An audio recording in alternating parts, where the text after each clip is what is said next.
Hello everyone, আসসালামু আলাইকুম। কেমন আছেন সবাই? আশা করছি সবাই অনেক ভালো আছেন। আলহামদুলিল্লাহ, আমিও ভালো আছি।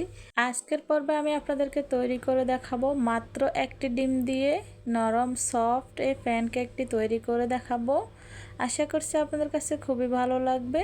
তো চলুন দেখে নেওয়া যাক কীভাবে তৈরি করেছি। প্রথমে আমি এখানে একটি ডিম নিয়েছি। ডিমটা অবশ্যই রুম টেম্পারে থাকতে হবে। ফ্রিজের ডিম হলে আধা ঘন্টা আগে নামিয়ে রাখবেন। তো আমি হাফ কাপ দিয়েছি চিনি। তো এখন হ্যান্ড উইক্স দিয়ে ডিম আর চিনিটাকে ভালোভাবে ফেটিয়ে নিচ্ছি।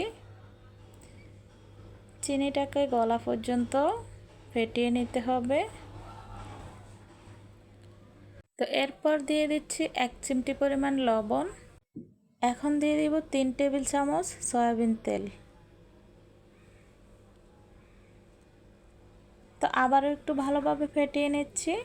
সব কিছুকে একটু ভালোভাবে ফেটিয়ে নিতে হবে। যত বেশি ফেটিয়ে নেবেন তত বেশি প্যানকেকটা সফট হবে। তো এখন দিয়ে দিচ্ছি 1 কাপ পরিমাণ আটা। তো আমি আটা দিয়ে তৈরি করছি, আপনারা চাইলে ময়দা দিয়ে তৈরি করতে পারবেন। এরপর দিয়ে দিয়েছি 1 চা চামচ বেকিং পাউডার। তো আবারও একটু হ্যান্ড উইক্স দিয়ে মিক্স করে নিচ্ছি।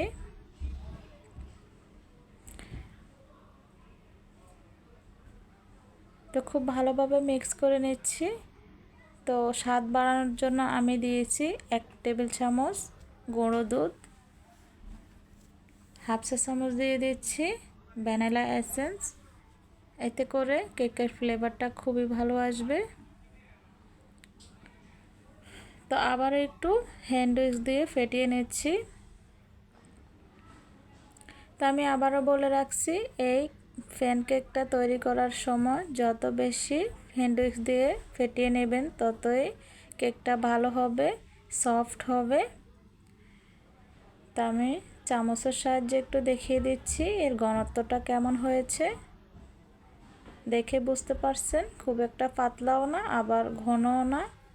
তো চামচ দিয়ে আমি আবারও একটু ফেটিয়ে নিচ্ছি। এখন চুলায় ফ্রাই প্যান বসিয়ে চুলাটাকে লো আঁচে রেখে আমি এরকম একটা কাপ দিয়ে মেপে মেপে দিচ্ছি। তো 1 মিনিটের মতো ঢাকনা দিয়ে রাখলে প্যানকেকটা হয়ে যাবে। তো চুলাটাকে প্রথম থেকে শেষ পর্যন্ত একেবারে লো হিটে রাখতে হবে, তা না হলে প্যানকেকটা খুব তাড়াতাড়ি ফুলে যাবে। তো আমার একটা প্যানকেক হয়ে গিয়েছে। আমি একই নিয়মে আরও একটা প্যানকেক বানিয়ে দেখাচ্ছি। তো এভাবে মেজারমেন্ট কাপ দিয়ে যদি মেপে মেপে দেন তাহলে প্যানকেকগুলো সব একই সাইজের হবে, দেখতে সুন্দর লাগবে। আমি একই নিয়মে সবগুলো প্যানকেক তৈরি করে নিচ্ছি। প্রতিটা প্যানকেক 1 মিনিটের ভিতরে হয়ে যায়। খুবই সহজে এই প্যানকেকগুলো তৈরি করা যায়। বাচ্চাদের টিফিনেতে এই প্যানকেকগুলো দেওয়া যায়। ঝটপট তৈরি করে আমার সবগুলো প্যানকেক তৈরি করা হয়ে গিয়েছে। আমি একটু চেপে দেখাচ্ছি কতটা সফট হয়েছে, একটু ভেঙেও দেখাচ্ছি ভেতরটা কেমন হয়েছে। আশা করছি আপনাদের কাছেও এই সহজ রেসিপিটি ভালো লেগেছে। ভালো লেগে থাকলে একটা লাইক দিয়ে চ্যানেলটি সাবস্ক্রাইব করে দিবেন।